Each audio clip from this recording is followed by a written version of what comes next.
This is Google's brand new Pixel 9 Pro XL and Apple's iPhone 16 Pro Max, and these are both the very best that Apple and Google can produce, and they've actually never been closer in terms of how they feel anyway. But which of these is the better option? Let me start off by saying I know that we are Android authority, but we have to test the best of Apple against one of the best of Android and just see how they stack up against each other. And I am pretty sure that both these phones beat each other in different ways. So let's start off by comparing something that is pretty easy, and that is the price. Both of these phones are the most expensive slab style phones that you can get from either Apple and Google, and I don't think any of these would be considered cheap. Google prices the Pixel 9 Pro starting at $1099, which is cheaper than the iPhone, but for that price you are only going to get a base storage of 128 gigs, which should absolutely not be the case. Apple does start the price of the 16 Pro Max at $100 more, so $1199, but they do give you a base storage of 256 gigs, so I'll just leave that up to you to decide which you think is the better option. The Pixel 9 Pro XL will also give you 7 years of updates, which is a little bit wild for that $1099, so you know you're going to get a little bit of longevity with this. And while Apple don't tell us exactly how long iPhones will be supported, the fact that the iPhone XS is still supporting iOS 18 means that the iPhone 16 Pro Max should be getting around about the same 7 years of updates. Let's move on to pure power though with the phones, and Google has that Tensor G4 while Apple has the A18 Pro, and I really want to say that it is close in terms of where these benchmark, but it's just not. Sadly for us Pixel fans, the Pixel 9 Pro XL really doesn't come close to this year's iPhone. You can see here that the iPhone is just miles ahead on single core and multi-core, which is a little bit disappointing, but it's something that we tend to expect. In terms of design, I feel like that both of these phones have actually never been closer, and if I was to pick one up over the other and I wasn't looking, I wouldn't necessarily know which phone that I picked up because they both physically feel pretty much the same. The Pixel 9 Pro XL got its big redesign this year and moved to that squared, more boxy shaped finish, which I've got to say is very reminiscent of the iPhone. The side rails of the Pixel are glossy, just like the older iPhones. However, on the iPhones now we have that more matte finish, and I kind of prefer the shiny look of the Pixel here.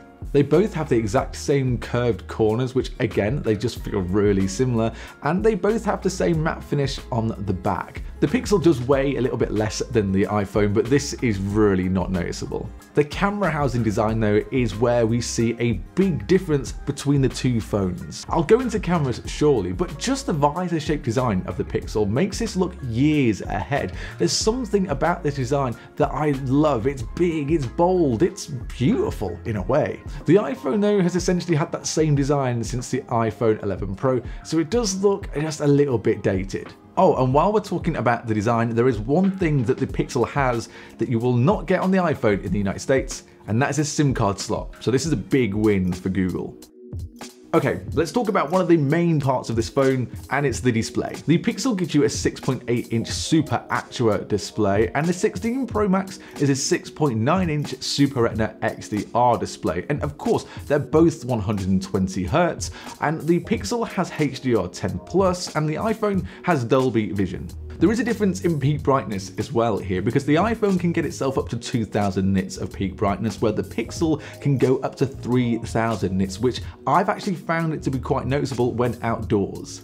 The iPhone does boast some of the slimmest bezels around, and this is noticeable, but only if you're looking for it. Using this day to day, you're not really going to notice this. Covering the Pixel display is that Corning Gorilla Glass Victus 2, which I found to be a bit susceptible to micro scratches already, having it for the past month or so, but Apple's ceramic shield covers the iPhone, and Apple do say that this is 2 times tougher than any other glass on any other phone. So this is something that we'll just have to wait and see if that's accurate. There is a part of the iPhone display though that I absolutely love, and I really wish Pixel would adopt this. Samsung have done it, so hopefully Pixel are next, but that is the always on display on the iPhone. I feel like being able to see that wallpaper is just so nice, and I feel like it really does win this one away from Pixel.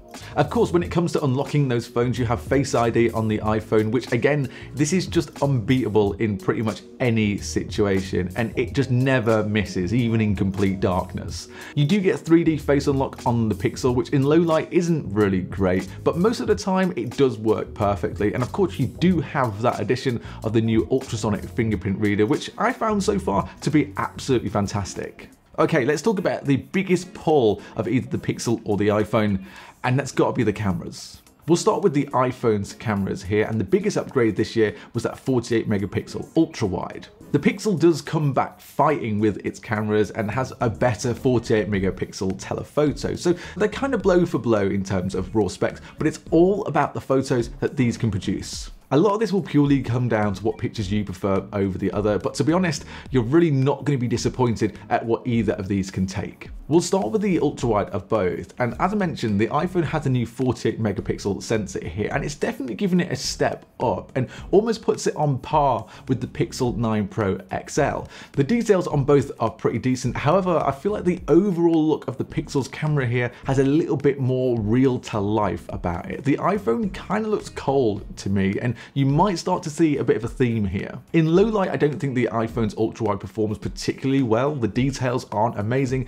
and everything looks kind of soft and lacking detail, whereas the Pixel at least gives you some detail in things like the clouds and a little bit on people in low light. For the main, I think details in each photo are actually pretty similar across the board, but again, the iPhone seems to want to make things look a lot cooler than they actually were in real life, and it kind of gets a little bit annoying. In photos though, where the sky is pretty prominent, I feel like the dynamic range here is much better than the Pixel and just shows a little bit more detail overall. And for low light photography in darker situations, I think the Pixel here handles everything just a little bit better than the iPhone. For the 5x zoom, I struggle a little bit between the two because both of the photos look so good to me, and again, the iPhone's colors just look a little bit too cold for me, and the processing on the Pixel is something that I just prefer because I feel like the iPhone's processing, you lose a little bit of the detail that the Pixel does capture. And when it comes to low light, I think it's a little bit hit and miss here, because sometimes I look at the Pixel's photos and think they're excellent, but then I look at the iPhones and think that they're better than the Pixel. So as I mentioned, I do really think that it is down to preference when you have a look at the photos to which you prefer. But for me, overall, the Pixel takes photos which are a little bit more real to life, whereas the iPhones, they just want to make it seem a little bit cooler, and it's not as accurate for me. For video, the iPhone still reigns supreme, and the Pixel has certainly got better in the last couple of years, but the iPhone has always stood out to me as probably the best phone that you can pick up for video, and there's not much that can go against this. Stabilization is better, dynamic range is better, and I love that cinematic look that the iPhone gives you. And I was trying to test the mic here on the scooter of both of these phones, and it was so loud, but it did give me a good chance to test out that new audio mix feature, which kind of worked. For low light video, I think the iPhone here again just beats the Pixel hands down. There's a little bit more detail and it's not as flat, so I much prefer it. Also, focusing on one subject to another is just much smoother on iPhone than it is on Pixel. It seems a little bit too quick on the 9 Pro XL, where the iPhone gives you more of a smooth transition. Changing lenses when filming though isn't amazing on either of these phones, but the iPhone again handles this a little bit better than it does on the Pixel 9 Pro XL.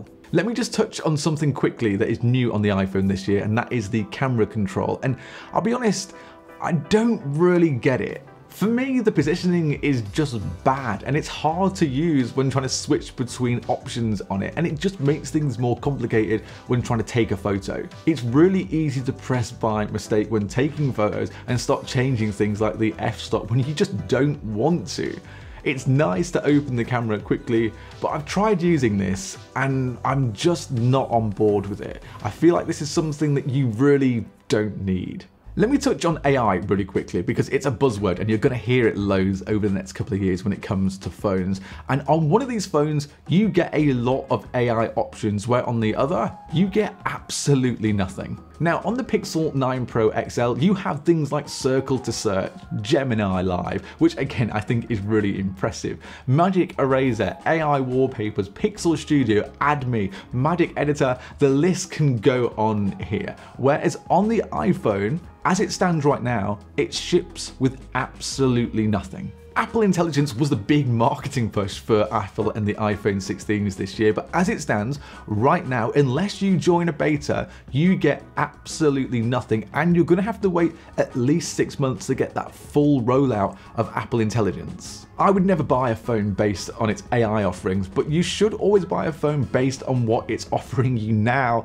and not in 6 months. And I know Google promised Zoom Enhance, which we didn't see for almost 12 months, but it did actually ship with features it spoke about. While Apple here, the whole selling point of the iPhone 16 series was Apple Intelligence, and it doesn't even ship with it. I think Apple have let themselves down a little bit here, because you should never have to join a beta to get the features that the phone was marketed with. I just don't think it's a great move. Okay, let's talk about everyday use, and battery is always a big one, and I've seen a lot of people talk about how good the battery life is on the iPhone 16 Pro Max this year, and it is certainly better than last year's offering, but I found it to be pretty on par with the Pixel 9 Pro XL. Now, we know the size of the Pixel battery, but as ever, Apple never tell us exactly what it is with the iPhone, and instead it measures it in video playback hours, saying that the iPhone 16 Pro Max can do 33 hours. But it does seem like the iPhone's battery is just a little bit smaller than the Pixel 9 Pro XL. There is no problem about getting to the end of the day with either of these, and I can easily do that, and I can say that I've been getting between 7 and 8 hours of screen on time with both, and the iPhone does seem to last just that little bit longer though, despite having that smaller battery. The software experience on both I think is quite different this year, and there's always going to be people who prefer iOS or Android. I feel like Android 14 is a little bit more refined on the Pixel than iOS 18 is on the iPhone. I feel like it's a little bit messy with Apple and the iPhone this year, and they've tried to make customization a little bit more accessible by finally being able to let you move icons anywhere, but things like tinted icons I don't think actually look great, and even the settings this year are just a little bit more confusing than they've ever been, and trying to find simple settings now just isn't as easy as it seems to have all moved around, so it just takes a bit too long. And just for a second, let's talk about the Photos app on the iPhone. I don't know how this has been let ship out, because this is a little bit of a mess.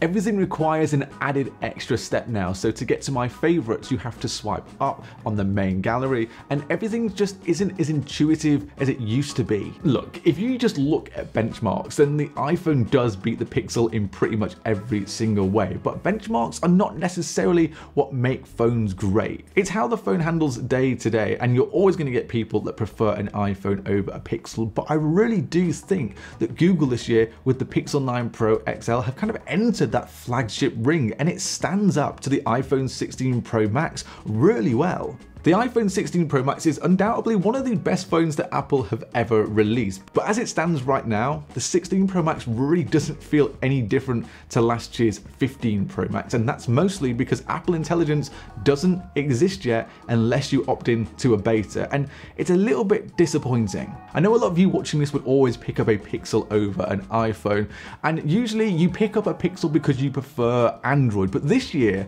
I genuinely think that the Pixel 9 Pro XL is better than the iPhone 16 Pro Max. Let me know your thoughts though in the comments below. Which of these would you pick up for the price? Before you head off as well, make sure you subscribe to the Android Authority YouTube channel, and if you do that, then I will see you in the next video.